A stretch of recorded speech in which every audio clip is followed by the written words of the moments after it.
사도신경으로 우리의 신앙을 고백하며 새벽 예배 하나님께 올려드리겠습니다. 전능하사 천지를 만드신 하나님 아버지를 내가 믿사오며 그 외아들 우리 주 예수 그리스도를 믿사오니 이는 성령으로 잉태하사 동정녀 마리아에게 나시고 본디오 빌라도에게 고난을 받으사 십자가에 못 박혀 죽으시고 장사한 지 사흘 만에 죽은 자 가운데서 다시 살아나시며 하늘에 오르사 전능하신 하나님 옆에 앉아 계시다가 저리로서 산 자와 죽은 자를 심판하러 오시리라. 성령을 믿사오며 거룩한 공회와 성도가 서로 교통하는 것과 죄를 사하여 주시는 것과 몸이 다시 사는 것과 영원히 사는 것을 믿사옵나이다. 아멘.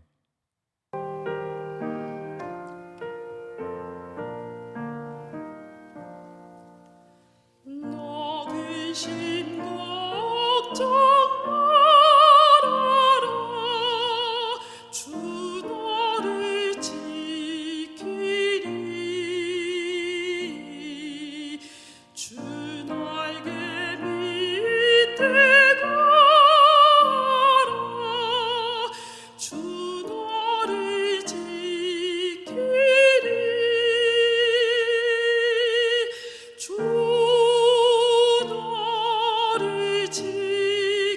지키리 아무 때나 어디서나 주 너를 지키리 늘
주 너를 지키리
이 시간 우리에게 주신 하나님 말씀은 사무엘상 26장 1절에서 12절까지의 말씀입니다.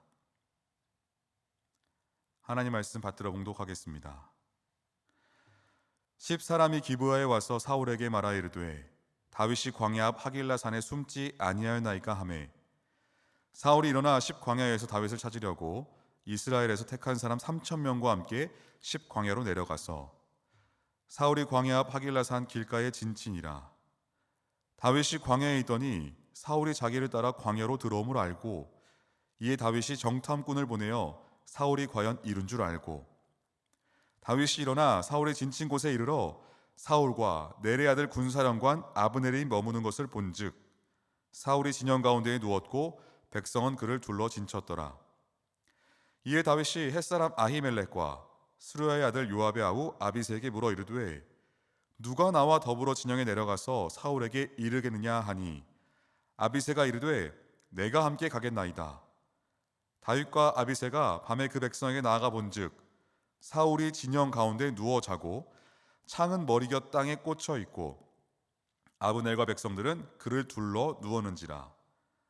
아비새가 다윗에게 이르되 하나님이 오늘 당신의 원수를 당신의 손에 넘기셨나이다. 그러므로 청하오니 내가 창으로 그를 찔러서 단번에 땅에 꽂게 하소서. 내가 그를 2번 찌를 것이 없으리이다 하니 다윗이 아비새에게 이르되 죽이지 말라.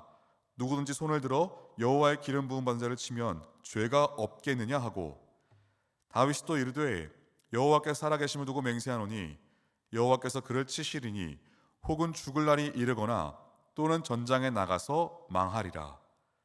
내가 손을 들어 여호와의 기름 부은 받은 자를 치는 것을 여호와께서 금하시나니 너는 그의 머리 곁에 있는 창과 물병만 가지고 가자 하고 다윗이 사울의 머리 곁에서 창과 물병을 가지고 떠나가되 아무도 보거나 눈치채지 못하고 깨어있는 사람도 없었으니 이는 여호와께서 그들을 깊이 잠들게 하셨으므로 그들이 다 잠들어 있었기 때문이었더라.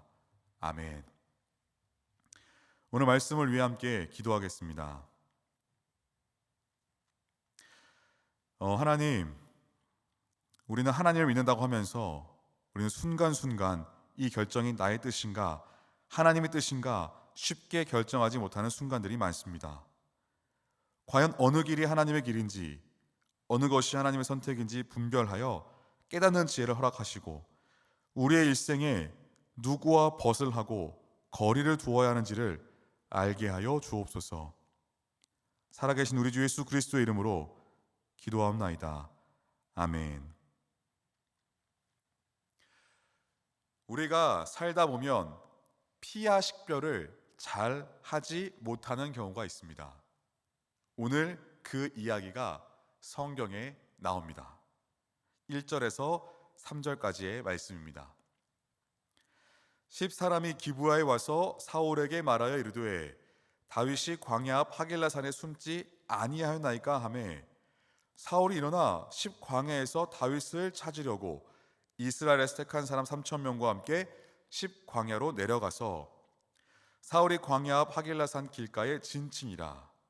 다윗이 광야에 있더니 사울이 자기를 따라 광야로 들어옴을 알고 10사람들이 다시 사울에게 다윗의 은신처에 관한 정보를 제공하고 있습니다. 유다 지파를 대변하고 있는 다윗 편이어야 하는데 10사람들은 기브아까지 가서 사울에게 다윗이 여기 숨어 있다라고 밀고를 하고 있는 겁니다. 원래 배신은 가장 가까운 사람을 통해서 일어나기 마련입니다. 이 말을 듣고 사울은 3,000명의 군사를 선발해서 광야로 가서 진을 칩니다. 우리가 사무엘상 24장에서 엔게디 광야에서 사울이 다윗에게 무엇이라고 하고 헤어졌는지를 알고 있습니다. 내 아들 다윗아 라고 하면서 목소리를 높여 울며 나는 너를 학대하되 너는 나를 선대하니 너는 나보다 의롭다 합니다. 또한 여호와께서 나를 너의 손에 넘기셨으나 네가 나를 죽이지 아니하였다. 오늘 내가 행한 그 일로 말미암아 여호와께서 너에게 선으로 갚으시기를 원한다. 너가 왕이 될 것을 알고 이스라엘 나라가 내 손에 견고히 설 것을 안다라고 24장에서 분명히 이야기했습니다. 그러면서 여호와의 이름으로 맹세하며 사울은 집으로, 다윗은 그의 사람들과 요새로 올라갔습니다. 이렇게 모든 사람 앞에서 사울은 다윗을 더 이상 쫓지 않을 것처럼 그렇게 해놓고 헤어졌던 다윗을 10사람들의 밀고를 듣고 또다시 잡으러 온 겁니다. 사람의 말은 이토록 지키고 싶어도 지킬 수 없는 상황들, 변수들이 너무나 많습니다. 그러나 하나님이 하나님 되시면 그가 하신 약속을 어떻게든 지키십니다. 이것이 하나님의 신실하심이며 이것이 우리가 하나님을 믿는 이유입니다. 사울은 이렇게 말의 앞뒤가 다르지만 다윗은 그렇지가 않습니다. 엔게디 광야의 동굴 속에서 옷자락만 자르고 보냈던 그때나 지금이나 다윗은 같은 모습을 보이고 있습니다. 오늘 말씀 3절에서 5절까지 말씀입니다. 사울이 광야 앞 하길라 산 길가에 진친이라. 다윗이 광야에 있더니 사울이 자기를 따라 광야로 들어옴을 알고, 이에 다윗이 정탐꾼을 보내어 사울이 과연 이룬 줄 알고, 다윗이 일어나 사울이 진친 곳에 이르러 사울과 내레 아들 군사령관 아브넬이 머무는 곳을 본즉 사울이 진영 가운데에 누웠고 백성은 그를 둘러 진쳤더라. 사울이 다윗이 있는 곳에 3,000명의 군사들을 데리고 와서 진을 쳤는데요, 다윗은 사울이 자기를 따라온 것을 압니다. 이 모습을 보면서 다윗이 그 전보다 점점 더 강해진 것을 알 수 있습니다. 왜냐하면 누군가를 알려주는 정탐꾼이 있다는 모습을 보면 우리가 다윗의 그 장성한 것을 알아볼 수가 있습니다. 그러고는 사울의 진영에 진친 곳을 살펴보러 가게 됩니다.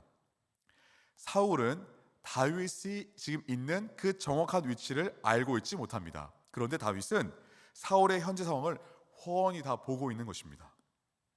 실상 사울은 3,000명의 특수부대의 군사력을 가지고 있지만 다윗보다 더 위험한 상황에 처하여 있는 것입니다.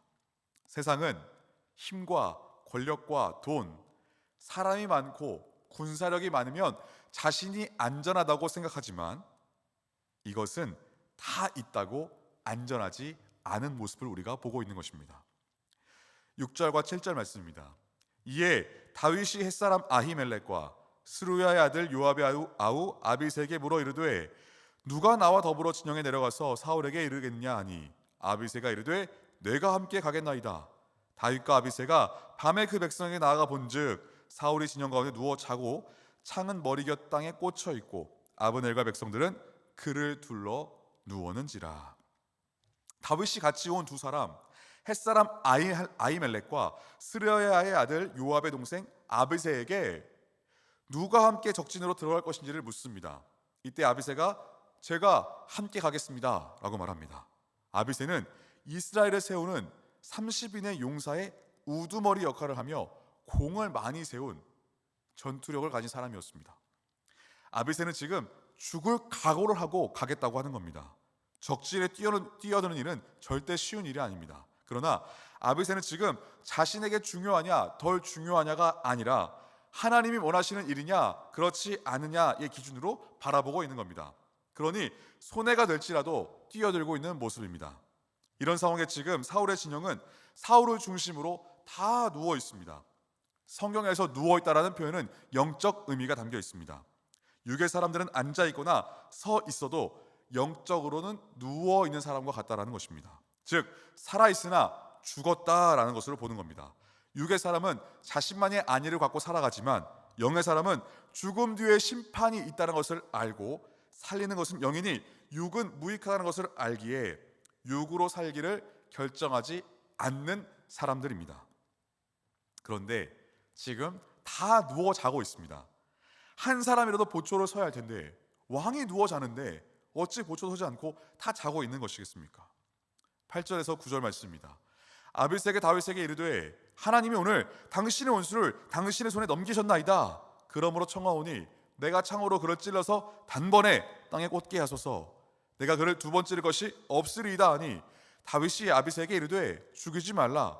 누구든지 손을 들어 여호와의 기름 부음 받은 자를 치면 죄가 없겠느냐 하고. 아비새는 한성질 한성격 하는 사람이었습니다. 적질에 갔으니 지금 다윗에게 속삭이며 말하고 있는 겁니다. 이건 앞으로 다시 오지 않을 절호의 찬스입니다. 그것을 지금 하나님께서 우리에게 주신 것입니다. 제가 창으로 찌르면 단번에 꽂을 수 있습니다. 그러자 다윗은 아비새에게 죽이지 말라 그렇게 이야기합니다. 여호와의 기름 부음 받은 자를 치면 죄가 없을 수 없다는 말을 합니다. 그는 앞서 엔게디 광야 동굴에서도 같은 말을 했습니다. 사무엘상 24장 6절 말씀입니다. 자기 사람들에게 이르되 내가 손을 들어 여호와의 기름 부음을 받은 내 주를 치는 것은 여호와께서 금하시는 것이니 그는 여호와의 기름 부음을 받은 자가 되민이라 하고. 내가 지금 쫓기는 상황에 있었습니다. 그러니 내가 죽이지 않으면 죽임을 당할 수 있는 상황입니다. 그런 상황 중에서도 나의 생명보다 우선되는 것이 하나님의 명령인 것입니다. 이것이 다윗의 신실함입니다. 다윗의 마음이 어땠을까요? 얼른 죽여버리고 이 지긋지긋한 상황, 쫓기는 상황 다 끝내버리고 싶지 않았을까요? 우리는 이러한 동일한 사건을 보고도 다른 관점을 보게 됩니다.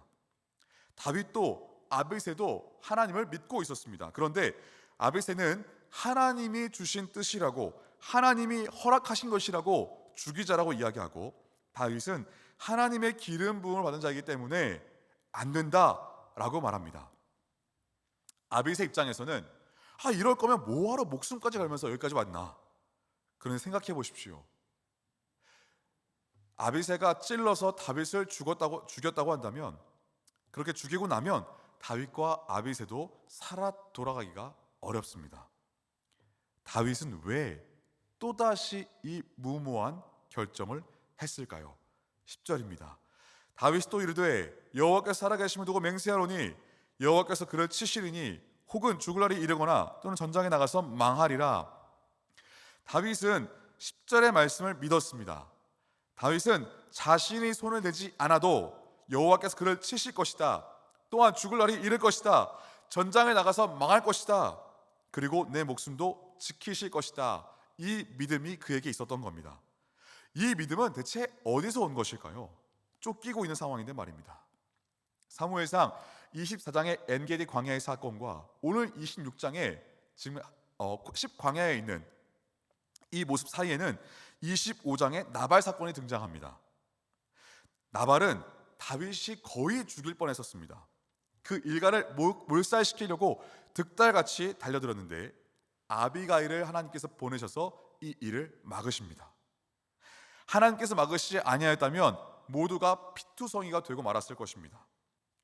그런 다윗은 하나님께서 아비가일을 통해 이 일을 막으셨다는 사실을 알게 됩니다. 그러면서 더 놀라운 경험을 하게 되는데 나발이 쓰러진 소식을 듣게 되고 열흘 만에 죽었다는 소식을 듣게 됩니다. 이때 다윗은 알았을 것입니다. 내가 손대지 않아도 하나님께서 하시는구나. 인생의 문제가 내가 직접 나서지 않고 직접 나서고 싶다 할지라도 그것을 다 해결해야 한다고 스스로 생각할 수 있지만 하나님께 맡겨드리는 것이 훨씬 더 안전하고 확실하다는 사실을 알게 되었을 것입니다. 여러분, 우리는 분한 사람들, 손 좀 봐주고 싶은 사람, 복수해주고 싶은 사람, 얄미운 사람, 자신의 모습을 보게 해주고 싶은 사람, 이런 사람이 얼마나 많습니까? 이 과정이 정말 치열하고 아프고 괴롭겠지만 분명 하나님께서는 우리의 손이 아니라 직접 그 일을 처리하시겠다라고 말씀하고 계십니다. 오늘 말씀 11절 12절입니다. 내가 손을 들어 여호와의 기름 부음 받은 자를 치는 것을 여호와께서 금하시나니 너는 그의 머리 곁에 있는 창과 물병만 가지고 가자 하고 다윗이 사울의 머리 곁에서 창과 물병을 가지고 떠나가되 아무도 보거나 눈치채지 못하고 깨어있는 사람도 없었으니 이는 여호와께서 그들을 깊이 잠들게 하셨으므로 그들이 다 잠들어 있었기 때문이었더라. 믿음의 눈이 열리면 하나님의 문제 해결 방식이 보이기 시작합니다. 3,000명이나 되는 그 군사들, 탁월한 군사관원 아브넬이 있어도 지켜줄 수 없다는 것을 보여주십니다. 그러나 우리의 영적인 눈이 뜨이게 되면 세상이 얼마나 어리석은지를 알게 됩니다. 그들이 안전하다고 생각하며 손에 쥐고 있던 이 모든 것들이 결국은 안전할 수 없다라는 것을 알게 하십니다. 또한 우리에게 생명을 죽이지 말라고 하십니다. 왜냐하면 생명은 하나님께로부터 비롯된 것이기 때문입니다. 생명을 중요하게 여기는 것이 신앙의 본질입니다. 하나님께서는 천하보다 한 영혼이 더 귀하다고 여기시는 이유가 있습니다. 세상은 사람의 몸값을 결정합니다. 그러나 신앙의 눈을 뜨면 그 한 사람의 몸값을 우리의 시각과 우리의 기준으로 보지 않고 하나님께서 보시는 그 한 생명을 귀히 여기시는 마음으로 보게 됩니다. 우리에게 주신 사명은 생명을 살리기 위해 혼신의 힘을 다하는 것이지 죽이는 것이 아니라는 겁니다. 로마서 12장 17절에서 21절 말씀을 읽어드리고 마치려고 합니다. 아무에게도 악을 악으로 갚지 말고 모든 사람 앞에 선한 일을 도모하라. 할 수 있거든 너희로서는 모든 사람과 더불어 화목하라. 내 사랑하는 자들아, 너희가 친히 원수를 갚지 말고 하나님의 진노하심에 맡기라. 기록되었을 때 원수 갚는 것이 내게 있으니 내가 갚으리라고 주께서 말씀하시니라. 내 원수가 줄이거든 먹이고 목마르거든 마시게 하라. 그리함으로 내가 숯불을 그 머리에 쌓아 놓으리라. 악에게 지지 말고 선으로 악을 이기라. 이게 신앙인으로 그리스도인으로 부름받은 이유입니다.